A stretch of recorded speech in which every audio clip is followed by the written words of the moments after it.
Praise the Lord. Natalie from Albany. I'm so honored to be here. I've fallen in love with Georgia since I've been here for a week. They've been hearing it all week. Oh, I'm in love with Georgia. Oh, maybe the heat's not for me. Oh, I'm in love with it again. So I've been kind of going back and forth all week, but I could definitely live here, I think. So I want to give a huge thanks to the church for all the people who have fed us. I think every single one of us can say thank you from the bottom of our hearts. I also want to give honor to your pastor and pastor's wife. Even the small amount of time that I've known them, they're so real and so awesome. And I'm so privileged to hear them speak every day. So thank you for investing in us. I stand here today submitted to my dad, my pastor, to my campus pastor, Brother Gallion, to our MSA director, Paolo, and submitted under the authority of your pastor. And I do not take this lightly. So I'm just going to go right in. Just hang on with me. My title today is A Tree, a Sling, and a Casket. It was April 19th, 1995, where the first terrorist attack was made on American soil. It was devastating, revolting, and it sent people in a frenzy. It was Timothy McVeigh, with the help of Terry Nichols, that bombed Alfred P. Murray Federal Building in downtown Oklahoma City.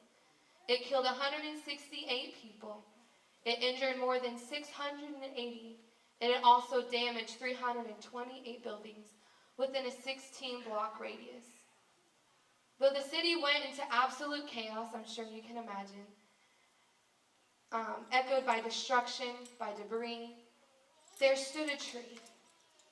And though so many things were destroyed in the areas surrounding the bomb, one thing stood and one thing remained standing, and that was a tree.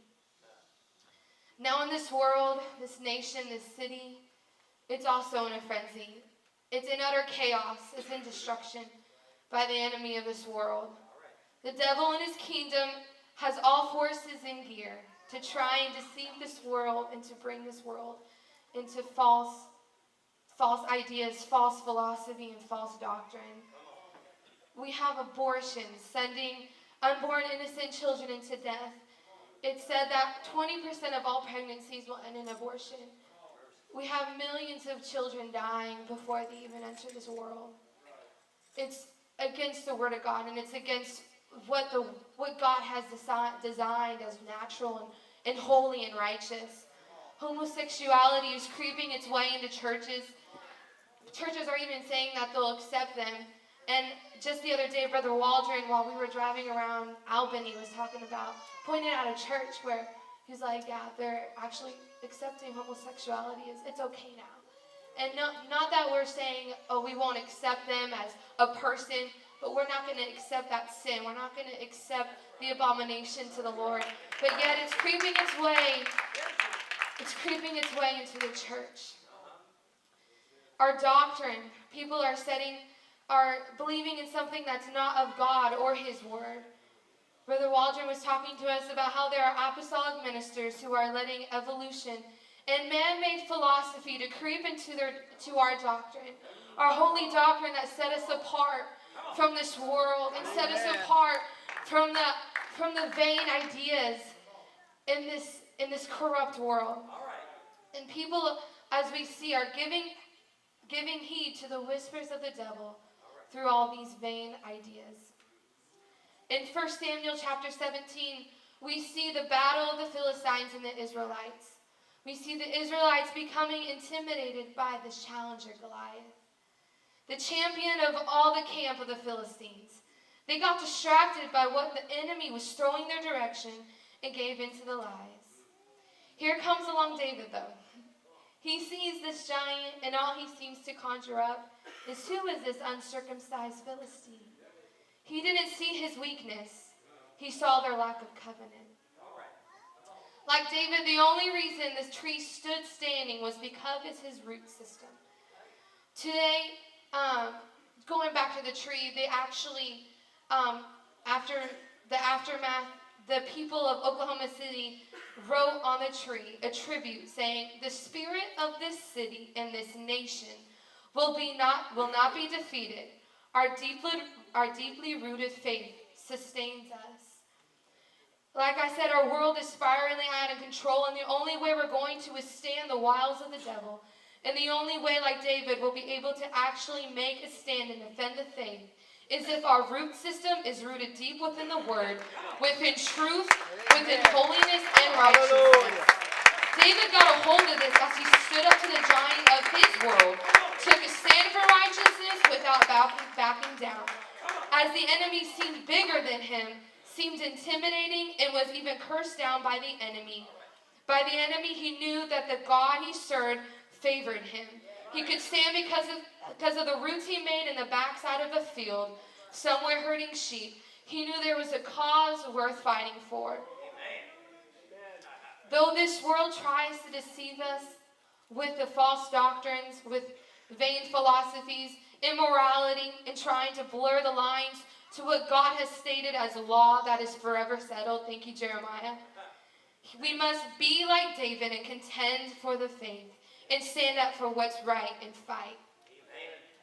I would like to direct your attention to Jude, verse 3, and actually the IBC, we all kind of went over this yesterday with Brother Harrelson, but it says, "Beloved, when I gave all diligence to write unto you of the common salvation, it was needful for me to write unto you and exhort you that ye shall earnestly contend for the faith which was once delivered unto the saints."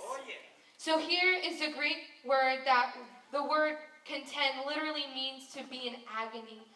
So to defend the faith to the point of pain, intense pain.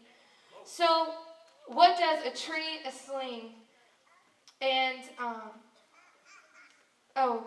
second, I'm going into another story. So actually, Paulo in the Blakely service that we had last Sunday night, he talked about a missionary, and a lot of us IBC students have heard this story.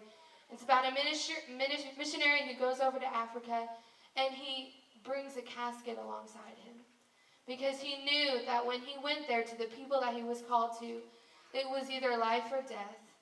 And he went there planning to stay and to stand and to be rooted in what God had called him to do.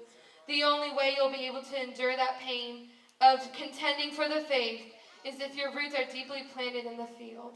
He was willing and able to stand alone. So, what does a tree, a sling, and a casket have in common? Roots. And the only reason that the tree kept on through the explosion and the terrorist attack, with the debris throwing all other directions, was only because it was deeply rooted in the field. The only way David was able to stand in the midst of his giant was because he rooted himself all those years in the field. The only reason that missionary went to his field with a casket was because he rooted himself in his call, in this word, in this truth, and he knew the only way he was going to leave was if he died. So why must we be rooted? The truth is too priceless to give into the deceit of the devil. His name is too powerful to water it down by blurring the lies of the Godhead. Holiness is too essential to bow down to the enemy's agenda. My experience is too real for anyone to tell me it means nothing. The Holy Ghost is too life-altering not to have. And heaven is too real and soon to not want to share this gospel.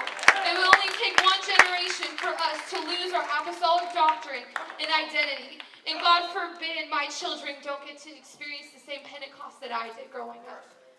Church, let me tell you, there is a cause worth fighting for. I leave you two questions. Can you stand alone with your root system? And if you have a root system, are you going to stand even if you're alone for truth? Thank you.